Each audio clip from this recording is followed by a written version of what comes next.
or it must climb up to Mbambane in Eswatini, or it must go to Maputo in Mozambique, or it must go to Windhoek in Namibia, or it must climb up to Lilongwe in Malawi, it must go to Lusaka in Zambia, it must go to Luanda in Angola, it must go to Kampala in Uganda.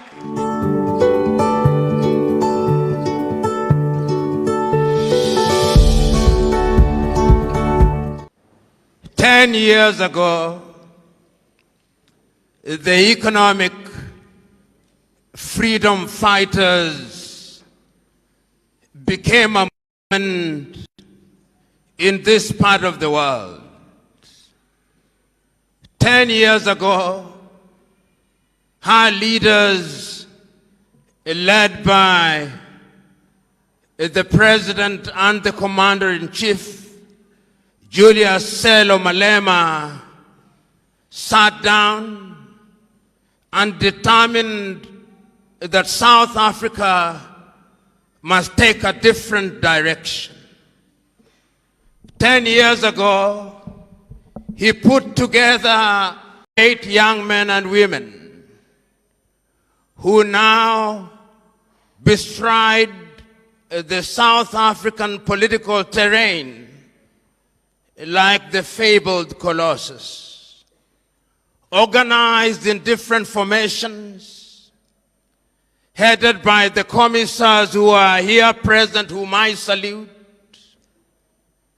supported by the fighters on the ground, whom I salute, because in the last 10 years, those who assumed a flickering flame which would disappear, but you've refused to disappear. 10 years ago, there are those who thought that you are a passing cloud, you've refused to pass. 10 years ago, there are those who thought that you are mere irritation. You have continued to irritate as you must.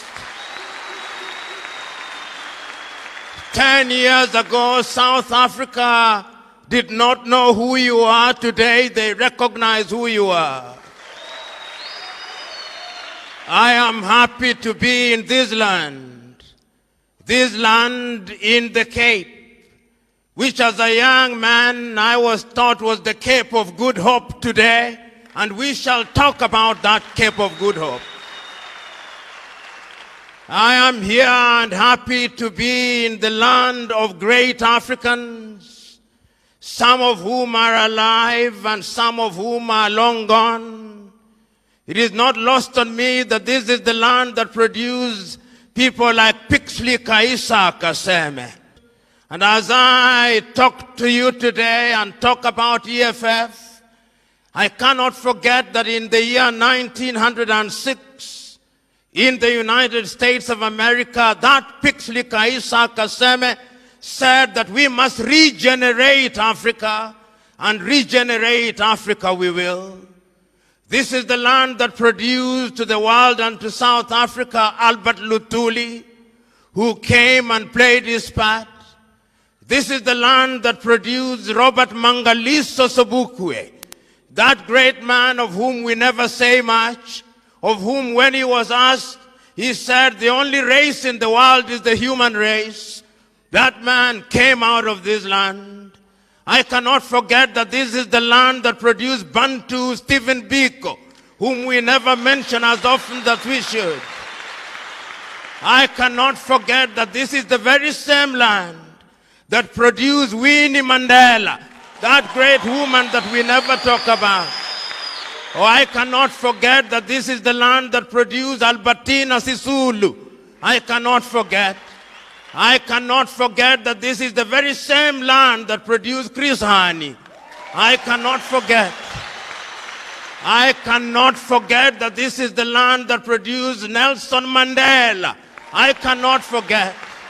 I cannot forget that this is the land that produced Solomon Mahlangu. This is that land. I cannot forget that this is the very same land that produced Tiro Ngopotse. I cannot forget. And I cannot forget that this is the very same land that has produced Floyd Shivambu. Oh, I cannot forget. I cannot forget that this is the same land that has produced Dr. Ndlovu. I cannot forget. I cannot forget that it's the very same land that has produced Veronica. I cannot forget. That this is the very same land that has produced one of the hottest irons in Africa today, Julius Selo Malema. So today, as we are gathered here today, we must ask ourselves, and what is the state of our continent? What is the state of Pan-Africanism? I remember so very vividly in this land, in this South Africa, in this land, where one of the greatest crimes ever committed by man was unleashed, the crime of apartheid. In this land, there came men who, in their misguided view, took the view that the black man was the child of a lesser God. They introduced one of the most egregious crimes ever known to man. They committed crimes of man's inhumanity to man. For many years, this land suffered under the yoke of apartheid. But you are not alone. Before that, the African was subjected to slavery. Our kith and kin were taken away into different parts of the world. They were taken away to Europe. They built Europe. They were taken away to the United States of America. They built the United States of America. They were taken away to the Caribbean. They built the Caribbean. Then after slavery had lost its lust and attraction, they pretended to ban slavery, but it came again in a different form. And in Berlin in 1884 and 1885, those same diabolical peoples divided our continent into little pieces. They came here. The Dutch were here. They went to what is now Namibia. The Germans were here. They went to Angola and Mozambique and Guinea-Bissau and Cabo Verde. The Portuguese were here. They came to Nyasaland. They came to what was then Rhodesia and Zambia. And they went to Kenya and Uganda and Ghana and Nigeria and Sierra Leone and Gambia. The British were here. Then the French also came. They were here. They went to Dahomey, now Benin, to Togo, to Cameroon, to Cote d'Ivoire, to Senegal, to Mauritania, to Algeria. The French were here. The Italians were here. They came to Somalia. They went to Libya. They were here. The Belgians were here. They went to Congo. The Spanish were here. They went to Sao Tome and Principe. They were here. The Belgians, of course, and the Germans went to Rwanda and Urundi. They were here. All of them were here. And what they did was to remind us, if we needed reminding at all, that they were here to stay. They abused us. We fought against them wherever they were. The Mau Mau fought them in Kenya. They fought them in Tanganyika. They fought them in Ghana. And we defeated them and we started regaining our independence. I can still hear those immortal words of the Osagie for Kwame Nkrumah on the 6th day of March 1957 in Accra, Ghana, telling his Ghanaian peoples that the independence of Ghana means nothing if the rest of Africa is not independent. I can hear the Osagie for Kwame Nkrumah convening a meeting in 1958 and telling Africans we must unite now, because if we don't unite, we will be manipulated. Nobody listened to the Osagie for. I can hear the Osagie for once again in 1960 in Casablanca, Morocco, accompanied as he was by King Idris of Libya on that day. In their presence was Ahmed Sékou Touré of Guinea. In their presence was King Hassan of Morocco, reminding Africa once again that we must unite. But they listened to him not.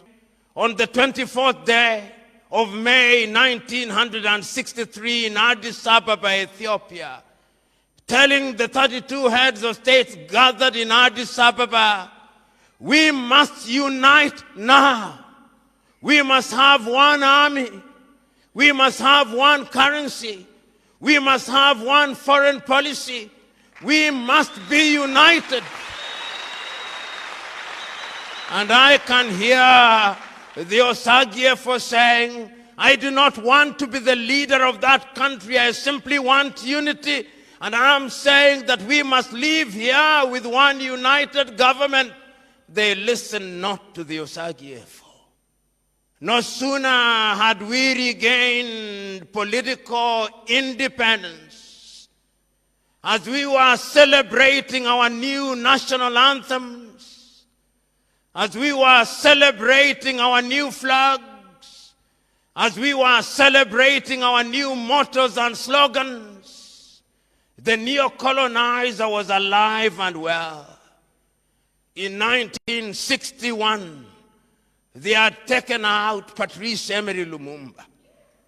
And I can remember that famous letter of Patrice Emery Lumumba written in 1961.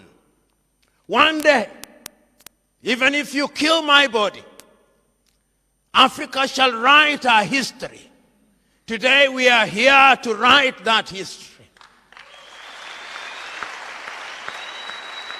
I can hear, even as they took out Patrice Emery Lumumba, and in 1963 they took out Sylvanus Olympio in Togo. I can hear Sylvanus Olympio saying, take me out, but Africa shall not be taken out. I'm here to remind us that Africa shall not be taken out. They did not stop there. In 1966, they took out the Osagie for Kwame Nkrumah and took him out of power and thought that they had finished the Osagie for. And I can hear and read the Osagie for writing from Guinea in Conakry say, Africa shall never be enslaved again. We are here to remind them that we shall never be enslaved again.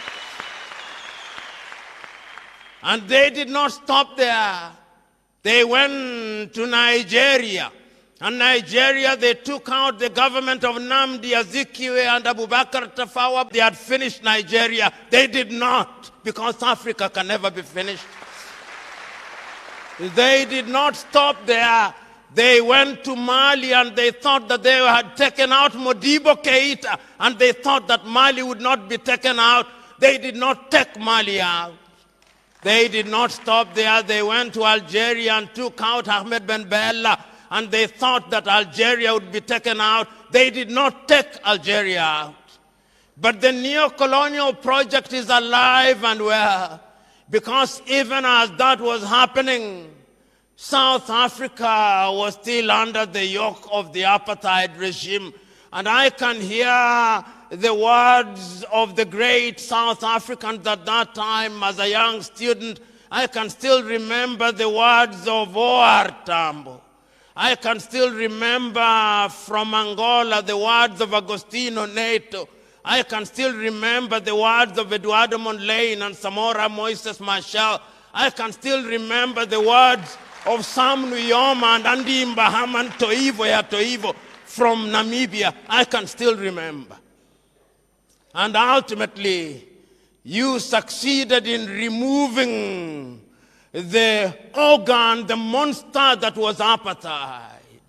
In Zimbabwe, I can still remember Joshua Nkomo and Robert Mugabe, and they removed that monster that was the Ian Smith regime. But the question is, once we removed them, what did we do? This is the question. You know, when we remove them, we make unto ourselves many promises. We promise unto ourselves heavens, but sometimes it appears as if the devils in heaven conspired and delivered hell instead of heaven. So that the story of Africa is a story of missed opportunities. We sing our national anthems as we should. We fly our flags as we should. We have our slogans as we should. But yet, we have fallen short of the expectations of both God and man. That is why, when I look at Africa today, sometimes I feel sad.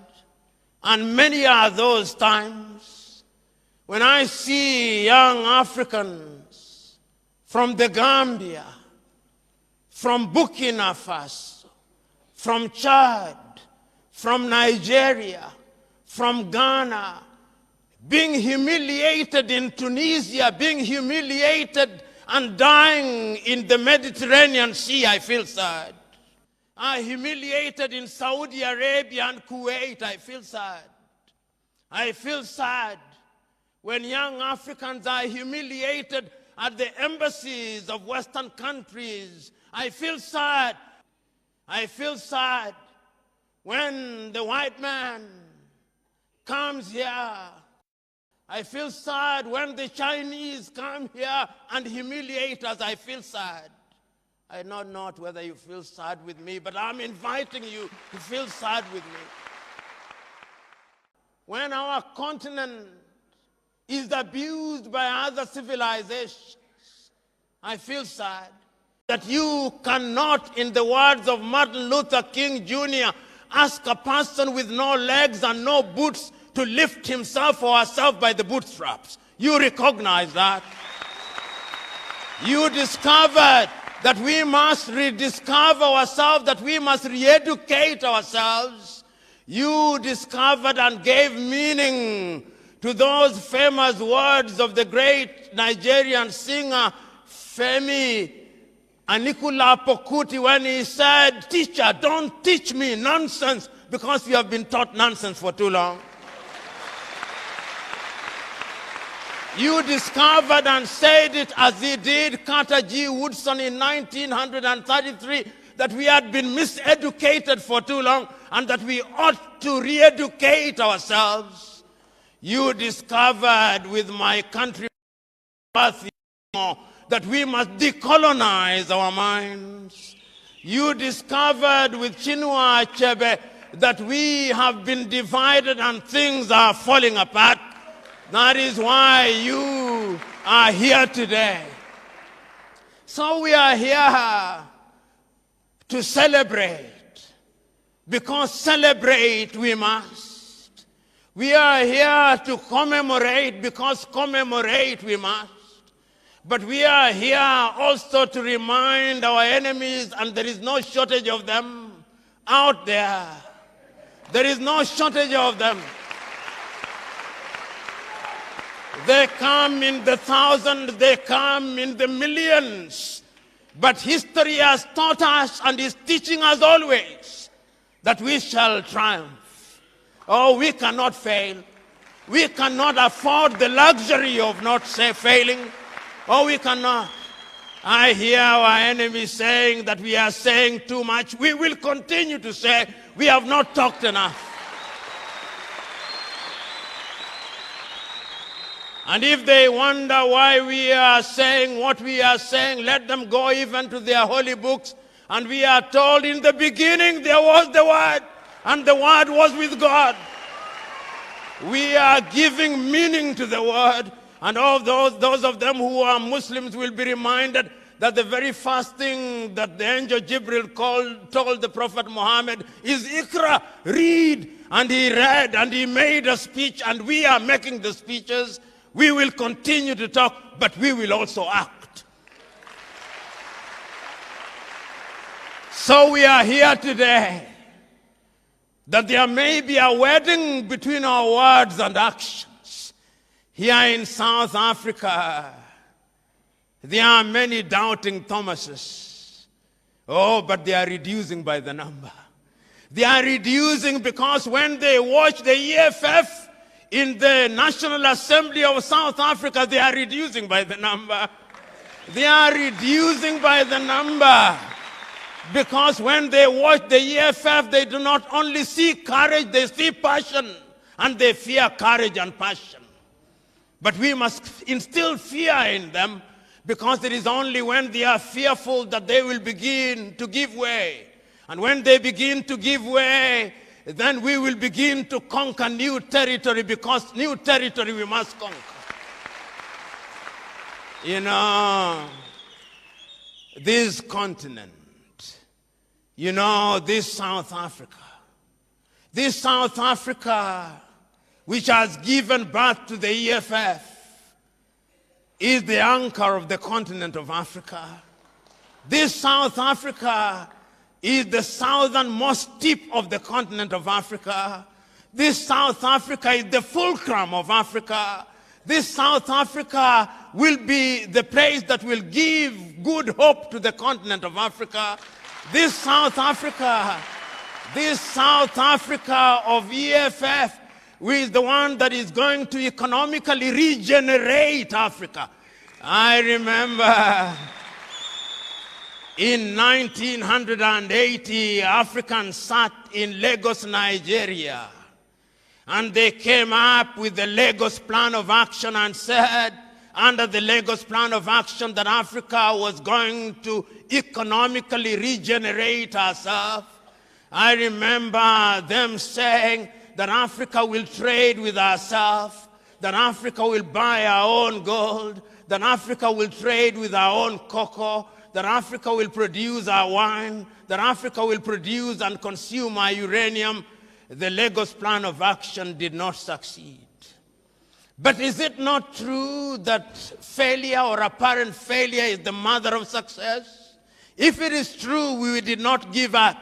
Because I remember in 1997, on the 6th day of March, to be exact, that great African, that great Tanzanian Mwalimu Julius Kambarage Nyerere, speaking in Accra, Ghana, on the occasion of the 40th anniversary of the independence of Ghana, said, I remember, he said, that a few years ago, we doubted Kwame Nkrumah when he talked about unity. We must now apologize to Kwame. He was right, we were wrong. But we have now recognized the mistakes that we made. We will meet many challenges, but of all the sins that we can commit, there is a single sin that we must never commit: the sin of despair, the sin of giving up. EFF is the representation of our failure, refusal to give up. You know, on that day, Mwalimu said, every generation has a role to play. My generation is the generation that led the struggle for independence. Your generation must now fight a different battle, the battle of economic emancipation. And that is the battle that we are here to fight. And I remember once again, this land is in the business of producing good men and women. In the year 2013, you produced yet another woman, Nkosazana Dlamini Zuma. And you gave her the task of being the chair of the African Union, and she wrote a letter to the Osagyefo Kwame Nkrumah. Said, Osagyefo, we asked for your forgiveness, and that is how we came up with Africa Agenda 2063 and the Africa Continental Free Trade Area. Under those documents, we are promising ourselves that Africa shall be economically emancipated, because we cannot allow ourselves to be under the tutelage of the International Monetary Fund. We cannot, and we must not. We must not allow ourselves to be slaves of the World Bank. We must not. We must not allow ourselves to be told who our friends are and who our enemies are, and what we should and should not do. We cannot be the tail that is wagged by the dog all the time. The time has come that we must do the things that are in our best interest, and that will only happen when we are economically emancipated.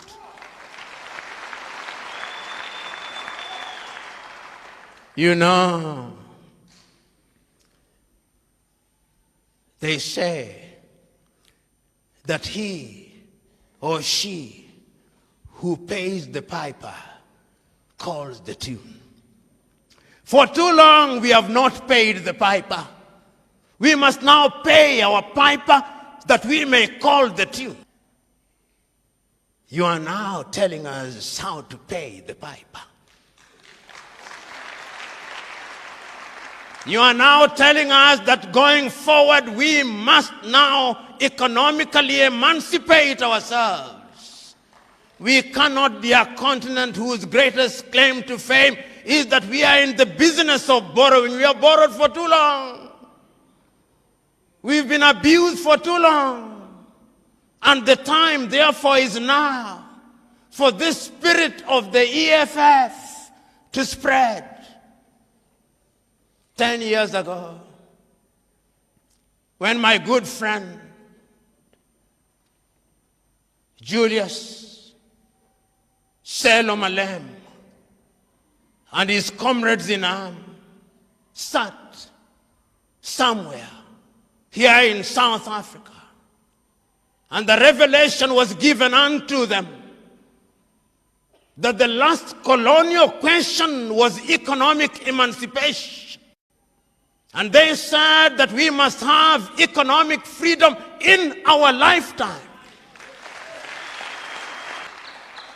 This idea that economic freedom is a pie in the sky we only dream about is without basis. We can get it now. We cannot be a continent where our economies are dominated by the smallest proportion of the population. We cannot be, and we must not be. And economic freedom fighters are urging you that we must now be in the business of spreading this message to the rest of the continent. I'm now urging you, my good friend Juju. I'm now urging you and your comrades in arms. This spirit must now spread. This spirit must have a foothold, or it must have a foothold in Maseru, in Lesotho it must. Or it must climb up to Mbambane in Eswatini. Or it must go to Maputo in Mozambique. Or it must go to Windhoek in Namibia. Or it must climb up to Lilongwe in Malawi. It must go to Lusaka in Zambia. It must go to Luanda in Angola. It must go to Kampala in Uganda. It must go to Hargeisa in Somaliland. Oh, it must not stop there. It must go to Nairobi in Kenya. It must go to Dodoma in Tanzania. No, it must not stop there. It must go to Kinshasa. Oh, it must go to Bangui. Oh, it must go to Lomé. It must go to Cotonou. Oh, it must not stop there. It must go to Juba, and to Addis Ababa, and to Asmara, and to Sudan in Khartoum. It must go to Cairo. Oh, it must not stop there. It must go into India. or it must go to N'Djamena, it must go to Ouagadougou, it must go to Nouakchott, it must go to Accra, or it must go to Monrovia, or it must go to Rabat, or it must go to Algiers, it must go to Monrovia, it must go everywhere in Africa. This spirit must go there. It is only when that spirit is present in every part of Africa that we shall shake Africa. When it is there, we shall no longer have visas in Africa. No, we shall not. Oh, when it is there, we shall no longer have the rand. Oh, no. We shall no longer have all these currencies, and we shall be economically liberated. Oh, it shall happen. And it must happen. Because if it doesn't happen, we will not allow it to happen. Sometimes there are those who think it cannot happen. Oh, but they are mistaken. They are mistaken because I remember those words of the great Ghanaian James Emmons Kwejiragri. And I remember the little story that he used to tell. The story of the chicken and the story of the eagle. And Kwejiragri used to tell us that there was a chicken farmer, and that this chicken farmer had chicken. And that one day, some of the chicks wandered into the wilderness. And when they came back, there was amongst them, and he fed them on chicken feed for a long time. And one day, a naturalist came and saw an eaglet and said, "This is an eagle amongst chicken." And the farmer said, "Yes, it is an eaglet, but we have fed it on chicken feed for too long. It is no longer an eagle." Oh, the naturalist said, "No, once an eagle, always an eagle." And he tried to put it on the palm of his hand, and it refused to fly. And the poultry farmer said, "I told you, it was once an eagle. We have fed it on chicken feed for a long time. It has lost its eaglehood. It has acquired chickenhood." The naturalist came back and said, "Let me try again." And he put it on the palm of his hand, and it flew away. And he turned to the farmer and said, "I told you, once an eagle, even if you feed it on chicken feed, it will remain an eagle." Oh, they thought that they had fed it on chicken feed. We are eagles, and we shall fly, and we shall soar, and we shall be economically liberated. We shall be equal with everybody in the world, if not better. And we must be. And you who are in the economic freedom fighters movement now, I am telling you, those of you who are from different parts of South Africa, go out there. Because if indeed there is a spirit, is the spirit of economic liberation. Let that spirit now descend. Let us be possessed with that spirit. Let us go out into the world and tell all the doubting Thomases that it shall never be the same again. That it shall never be the same again. Because from here and now, we are taking a solemn vow that from this generation and generations yet to be born, we shall liberate Africa by ensuring that the chains of economic colonization are removed. You, EFF, you the fighters, you the commissars, you the commander-in-chief, go out there.